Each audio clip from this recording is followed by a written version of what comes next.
He's not going to hide anything. Benjamin Zulu, of course, is here with us today. Karibu tena to the show, Benjamin. Thank you. Good to have you. Unajua wewe sasa hata watu wanakuulizia. I missed you. I miss them too. Good. Yeah.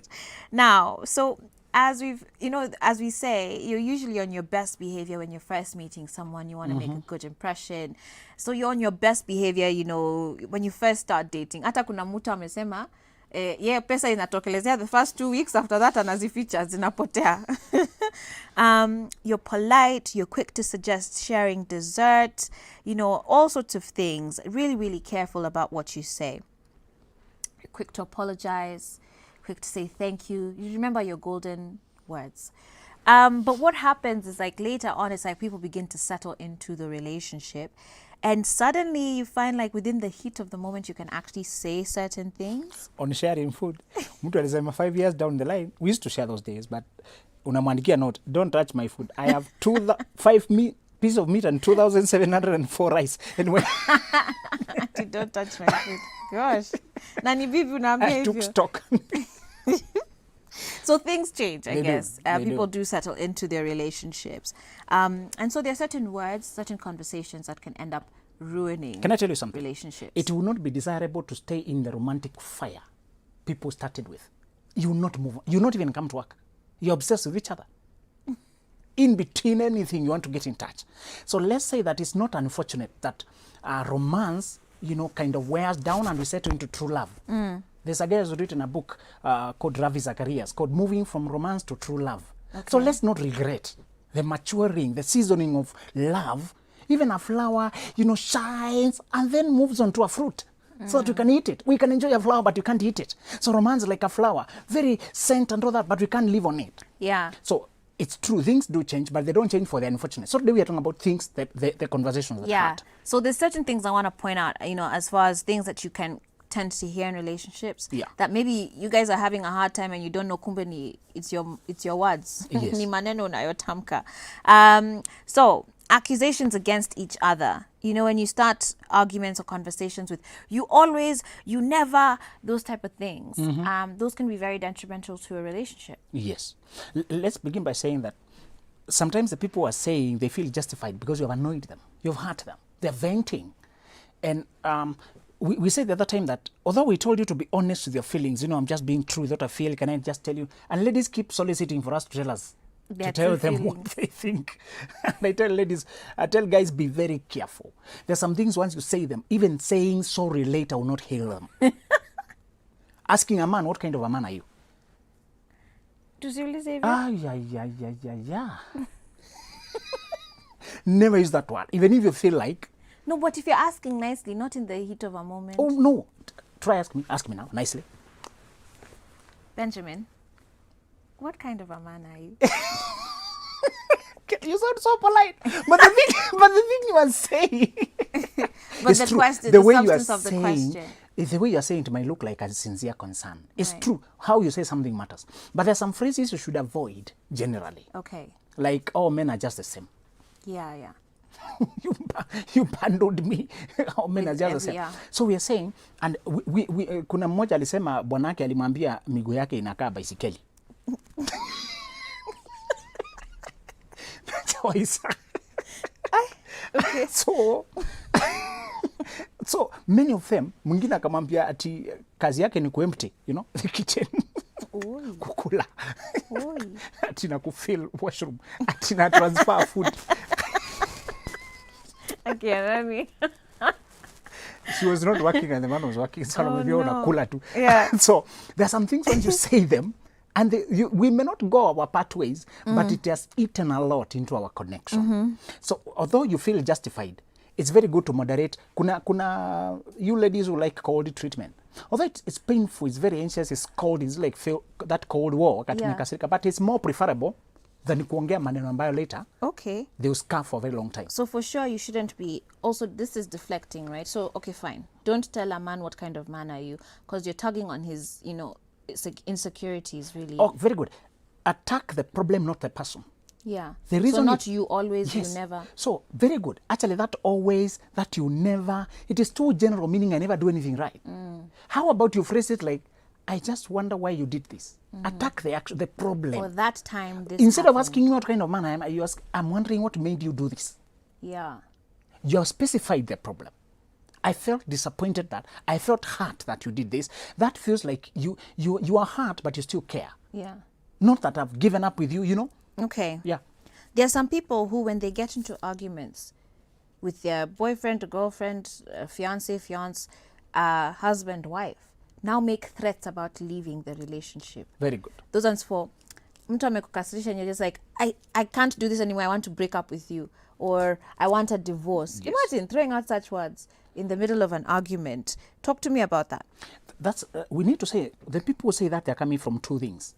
Let's tell our viewers that you need to watch for bitterness and sarcasm. They are usually the root.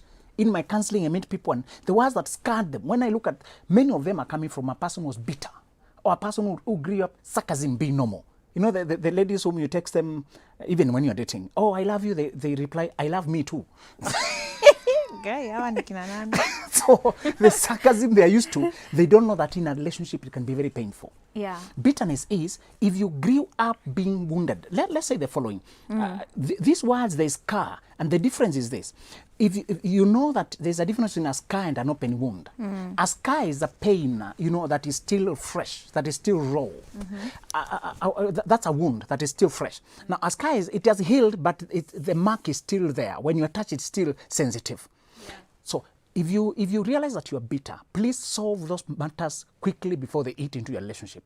Na tukasema the other day, if you have been abandoned by your relationship or by your father, if you're a lady, the first man in your life, a father, abandoned you, you subconsciously begin to expect abandonment. And whenever no more conflict arises, unaanza kusema nilijua tu. Yes. Nilijua, niache basi, nilijua tu utaenda. Acha nishajipanga. So hizo ni shida zako you've not dealt with. Unresolved.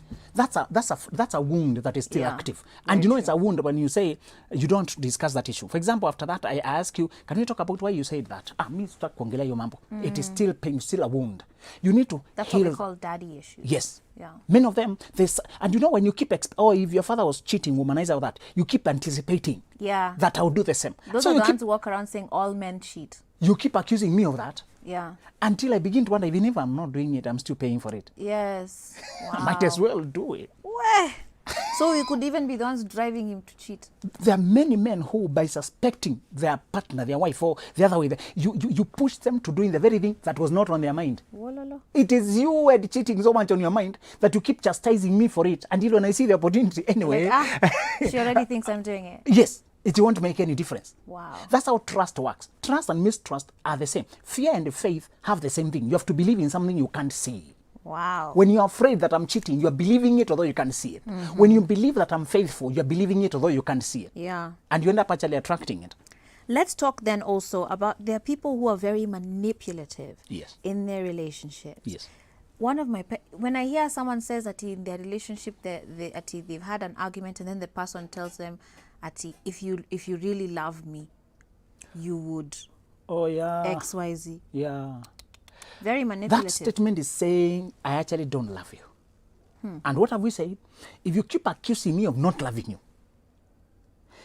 you means a losing sense then. My efforts are not being rewarded. So tunasema, I wish to do the following. How about you put it this way? I know you love me, but I wish to do so. Do ABCD. You're asking me to go ahead because I love you. To love you in a certain way you want. And again, we said, there are people, they manipulate because manipulation is their default. And they don't have another way of interacting with the people. They're so sick inside. They're so narcissistic. They must keep you off balance. Remember the characteristics were saying, they keep you on the edge. The relationship is full of drama. Something dust does not settle on one issue before another one comes up. There are people who are just addicted to drama. If you realize you're that kind of a person, trying to love them more does not help. Yeah. No amount of love can settle that kind of a person. Yeah, so if you realize you're in the midst of a manipulative person, don't say I'm running late, I have to settle. Sometimes you rush into marriage and soon you have to rush out. Yeah. Better be late and be right. Yeah. Yeah. It's true. Hey, I'm seeing your feedback coming in. Someone says, hey, Joy, say hi to Benjamin Zulu, always a fan. How do you handle a guy who, when you tell him the truth about your life, he shies away and does not talk to you for weeks? So these are people, again, talking about those conversations that could be deal breakers. If people want to be honest about their past. So, but you've said, wanaume, there are certain things you should. Is it that you should not tell your partner, or it is about when and how you tell your partner? Okay. Listen to me, that girl who texted, thank you about that. Tuseme hivi, tulisema, even if you're trying to be truthful, don't be stupid. Measure your man. How much can he accommodate? If you need to process the issues, go to the right source to process. I'm a psychologist. Come tell me everything. Then I'll tell you what he can handle. You know him. He has already under sitting insecurities. His ex cheated, and you're here saying you had other 7 men before him. He will think you're just like that girl. So sometimes you need wisdom. Okay. In one wedding, I had the reverend tell the bride that you have your firstborn now. Treat him like your first son. To some extent, men are... True story. There's a level you have to view him just like a boy. Don't tell him. Treat him with gentleness, tenderness. Kuna vitu fai kumje-expose. One girl was a party girl. This is a true case I handled. Was a party girl before she married. And then she marries this man who's very collected, but he has been in church all along. This is the first girl. But this girl was a party girl. Sex was noise. But now she's reformed and changed. But because of the friendship and the openness, she said... So she's not supposed to tell him that she's had Can he handle before? it? No, okay, what is she not saying? That she's had relations before, or how many relations she's had? She gave too many details. Okay. Don't give too many details. But because we're also not saying to tell people to lie about their No, past. we're not lying. Listen, there's a difference between lying, openness, honesty, and the foolishness. Joyce, there's a quote I told people yesterday. There's a quote somewhere. Never approach a bull from the front, a donkey from behind, or an idiot from any direction. Benjamin. Measure your man. Can he stand this level of openness? So just to be same hivi, Christian girls especially, those who value honesty. Be honest, but also be wise. What did Abigail do when David was incensed and angry and was about to kill his husband? Right. She used wisdom. She sent food and honored the man. The man, actually, he responded in a way that I want all of you to elicit from all the men you deal with. It's the story of Abigail and Nabal in the Bible. Oh, this girl at church. Thank you. I didn't know. She said, David responded in a way that I hope ladies will try to look for that kind of response. Yeah. I have both heard your advice and respected your person. Look for respect. So what you do with this man, understand kuna vitu, akona limits. Unasikia akiwa na fears na nini. Why feed the fears by telling him hata mimi vile unaniona, you know. What he does not know does not hurt him. Go to the right place to process. So kuna vitu za my wife, honestly I don't wanna know. I just know generally you're the guy before me. That's all. Yeah. Don't tell me one night I went, then we went, and then what? If he's no longer in your life, what are you telling me? So this is how you measure. There's a balance, there's a delicate balance you have to strike between how much you disclose to your man. Can he handle it, and do you need to say it? If it is in your past and it's dead history, Joyce, why are you bringing it up? Okay. Where? Haya.